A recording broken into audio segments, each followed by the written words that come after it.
Alright, welcome back to another video. It is February 27 today. So, we're done morning chores now and I'm back in the barn after breakfast again.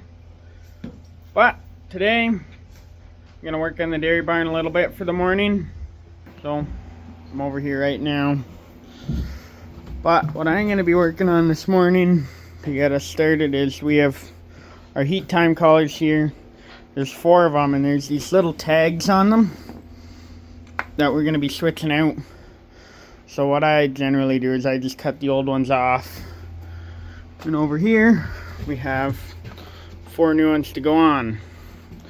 So this is our heat time collar system. I'll show you what it does in a minute. I'll just show you this cow over here. Her name's Audrey. She's number 45 and she is one on, so I'll show you what it does.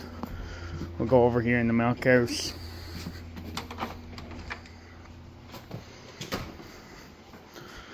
So, in our milk house, we have this box. Go over here. Insert 45. So, that collar is basically like a Fitbit. It'll tell us a little bit about her. So, she is 284 days in milk. That's how many days this lactation she's been milking for. 599 minutes of rumination. That's how many minutes today she's chewed or cud. And then the heat time collar, so we use it to track when they come in heat. So the last breeding was, I guess, January 10 of this year. So when a cow's in heat, I don't think we have any in heat today, you can track their activity. If I go back there, I'll be able to track her activity and see kind of the graphs. But yeah, she hasn't been in heat for a while. But that's kind of what we got going on there. When there's a cow in heat, this thing will tell us, and it's kind of allowed us for a second set of eyes on our cows. So that's why we have that. It's kind of neat, but the collars do have a lifetime, and when the tags wear out, we'll keep the collars and we'll just cut the old tags off and put new tags on. So generally I think we get 4 or 5 years at each tag before they die, but that is alright. Anyway, I'm gonna switch tags now.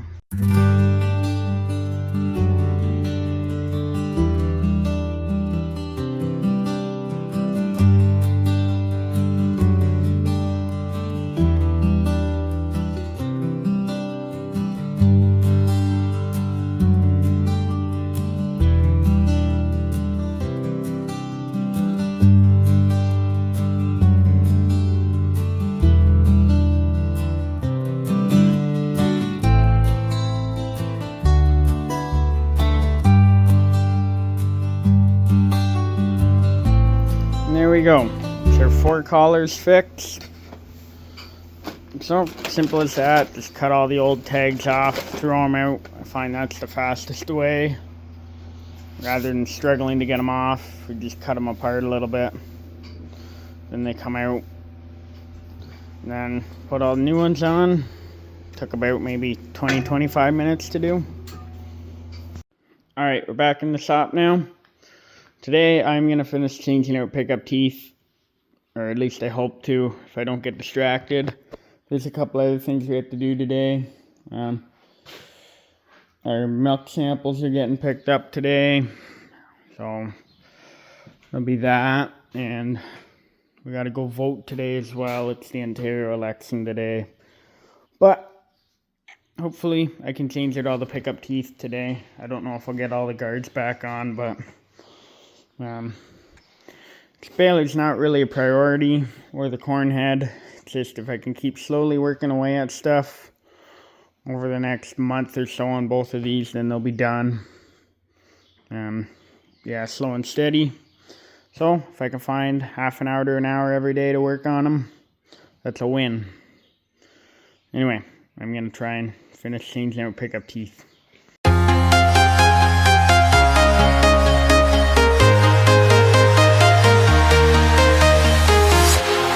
Walking alone, the streets are empty. The only only thing I can see is my own silhouette. I'm getting stronger, step by step. Alright, it's barn time now, but I'm almost done the baler. There's only 3 rows of teeth left to put on. I did break a bolt though, so I'll have to find a new bolt to put on after, but it's going well. Alright, I've been fixing these mob feeders now. So, mob feeder is what we're feeding calves out of right now. 6 calves can drink out of here at a time, and we have 2 of them. Running into issues with, you can see how the handles don't want to stay. It's because there's a bolt that goes in here with a spring, and the bolt and spring broke. So I'm working on getting that back together with a new bolt and spring. I could not find a spring that was the right size, and rather than worrying about running to town to get one, I just took, it's a cheap little fix here, but it'll work good. I just took the spring out of like a pen, cut it in half, wound it around the bolt here. Now I'll cut it back to length after, and that'll provide the little bit of tension that's needed to hold these in place. This one's already fixed. There's these little black guards in here. You can see, so if you're not pushing it down, it won't pull out. And it'll allow it to lock in. So that's what the spring's for, and that's what the bolt does. But when they're broken, you can see they fall apart. So that's what I'm replacing. And there you go. That is both of the mob feeders fixed. So hopefully they work a lot better. There's 2 pens of calves that we're feeding right now. So when they both work, we're able to use both of them instead of using one, washing it in between, and then hanging on the next gate. So now we have 2 that work. And then when our robotic calf feeder's working again, when I get all the parts for that and get it back together, then we'll have 2 working mob feeders that will be put away working. So it's always nice when you pull something out that it works. I don't like putting away stuff broken. There you go, we got both mob feeders going tonight. Now that they're both fixed. So there's 7 calves that we're feeding milk right now. So it works pretty good having 2. Should speed things up quite a bit. I know now I have to clean 2, but that's fine.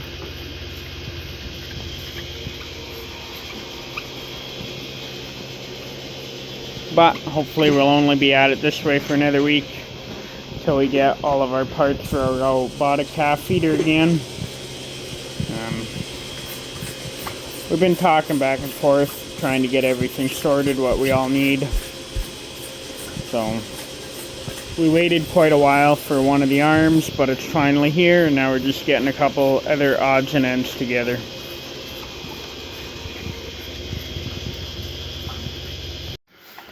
Alright, it's after supper now. We're doing night check. So, it's supposed to drop below freezing tonight, so we're winding up the windows a little bit. We'll leave them open just a crack.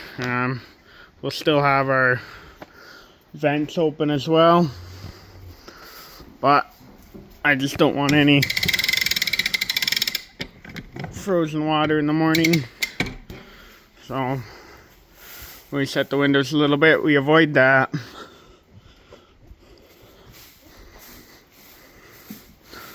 But night check is going well. There's no surprises, which is nice. Sometimes there's a water leak or something like that, but not tonight. So I'm cleaning stalls now. Figured I'd show you. I'll show you some milk weights after from some of the cows we got in the barn. This cow here is Drizzle, number 988. She's one of our higher producing cows at the moment. Another one is Auxiliary over here. It's number 967. She's also a high producer. We have Adidas over here. This is number 930. This cow would produce a lot of milk, but she's lower days in milk, but she's getting up there right now. She's a cull cow. She's an older cow and she's 3/4. So she's only producing milk out of 3 teats right now. And if I had to guess, I believe she's between 300 and 400 days of milk right now. But she's still milking really good for how many days of milk that she's in. So I'll show you her milk weight as well, just because it's kind of impressive. This cow over here, I'm also kind of impressed by how well she milks. This is Appy, number 12. She's by no means the nicest cow in our barn. I actually was kind of shocked when I was looking at the milk weights for how much milk she produces. Obviously, I don't get to milking cows a lot. You guys know that I feed cows and do all the other odd jobs. So I was impressed to see how much milk she gives on a 7-day average. But yeah, she's a good barn cow. Then 2 more nice heifers here, first lactation. We got 70 and 72. They produce an alright amount of milk for first lactation cows. Pretty happy with both of them. So I'll show you their milk weights as well, if I remember all the cows I just pointed out. Alright, I got one more cow to show you to end off the video here. This cow here is Miranda. It's currently about 270 days in milk. She's given around 57 liters of milk a day. So this is probably one of our more impressive cows for how many days of milk she's up to. We're having a hard time getting her bred back, but she's still milking really good. So we're just going to work with her for now. Yeah, that's a lot of milk for how many days of milk she's at. She is also our lowest somatic cell cow right now in the barn too, which is kind of neat.